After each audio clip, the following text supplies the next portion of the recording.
सोने चांदी की कीमतें तेजी से आगे बढ़ रही थी, लेकिन अब इन पर लगाम लगती नजर आ रही है।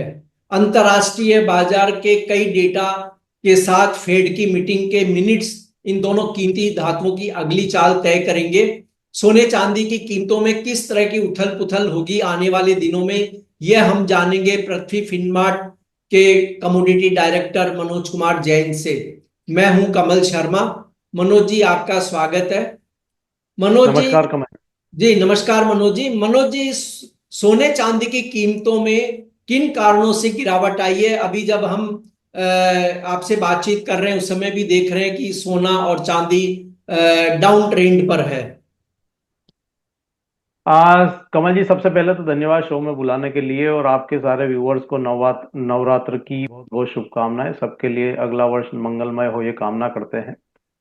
बिल्कुल, यहाँ पे सोने और चांदी की कीमतों में हम लगातार बढ़त देख रहे थे, और पिछले सप्ताह इंटरनेशनल मार्केट में सोना रिकॉर्ड हाइज बनाता हुआ नजर आया था। वहीं चांदी की कीमतें भी 12 वर्ष के उच्च स्तर पर पहुंची थी। लेकिन हमने देखा है कि शुक्रवार के सत्र से सोने और चांदी की जो गति है उसके ऊपर विराम लगा है।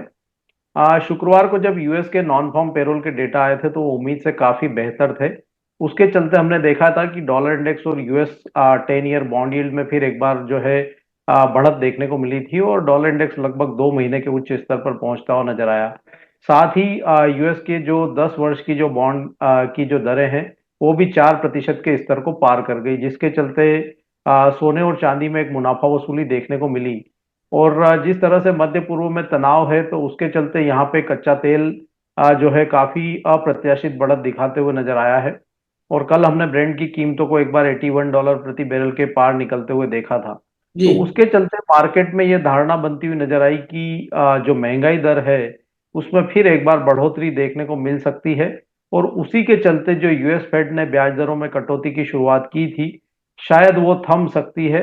तो मार्केट को यह भय है कि यूएस फेड के जो ब्याज दर की कटौती की जो चाल है वो यहाँ पे जो है सुस्त हो सकती है। और उसी के चलते सोना और चांदी जो है यहाँ पे मुनाफा वसूली दिखाते हुए नजर आ रहे हैं। ये मनोज जी, फेड मीटिंग के जो मिनट्स हैं उनसे क्या उम्मीद रखें? सोने चांदी के पर क्या किस तरह सीधा असर डालेंगे, या क्या मिनट्स हो सकते हैं? फेड के जो मीटिंग के मिनट्स है उसमें एक तो जो ब्याज दरों में कटौती यूएस फेड ने की थी सितंबर मंथ में, उसके ऊपर विचार रखे जाएंगे।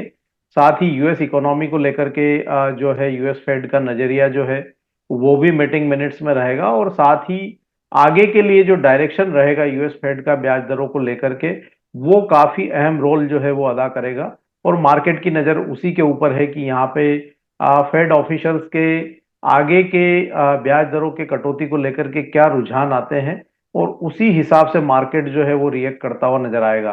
तो यूएस फेड अपने सितंबर पॉलिसी के मीटिंग मिनट्स कल देर रात जारी करेगा, और शुक्रवार को यूएस के महंगाई के आंकड़े भी आना है। तो ये काफी कुछ यहाँ पे मार्केट को आगे की जो है दिशा देते हुए नजर आएंगे।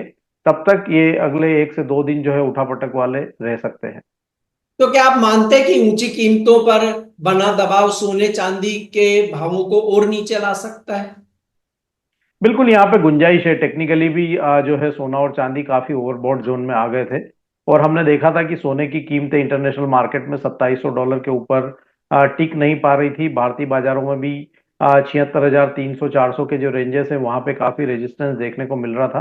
तो हमारा मानना है कि यहाँ पे शॉर्ट टर्म में थोड़ा करेक्शन जो है वो डिपेंड हो सकता है। इंटरनेशनल मार्केट में सोने की कीमतें फिर एक बार $2600 के आसपास आ सकती है। और भारतीय बाजारों में भी हमारा मानना है कि 75,000 से 75,200 तक के जो स्तर है वो शॉर्ट टर्म में एक बार देखने को मिल सकते हैं। तो थोड़ा करेक्शन जो है वो जारी रह सकता है।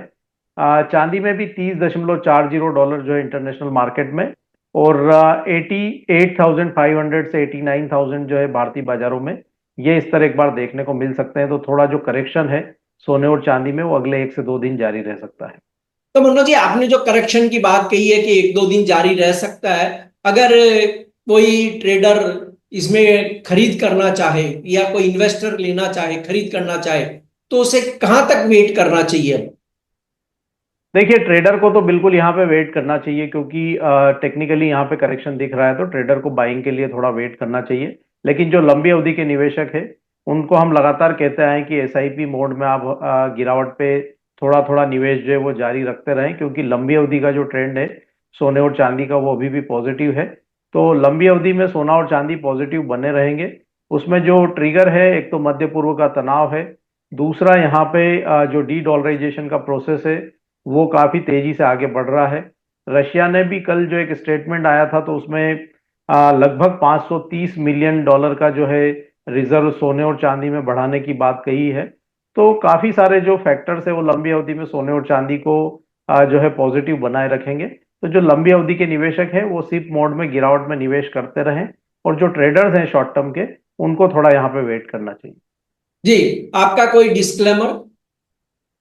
सोने और चांदी का फ्यूचर्स मार्केट में मेरा कोई पोजीशन नहीं है। निवेशक होने के नाते मैं भी यहाँ पे जो एक्सचेंज ट्रेडेड फंड है उसमें एसआईपी करता हूँ।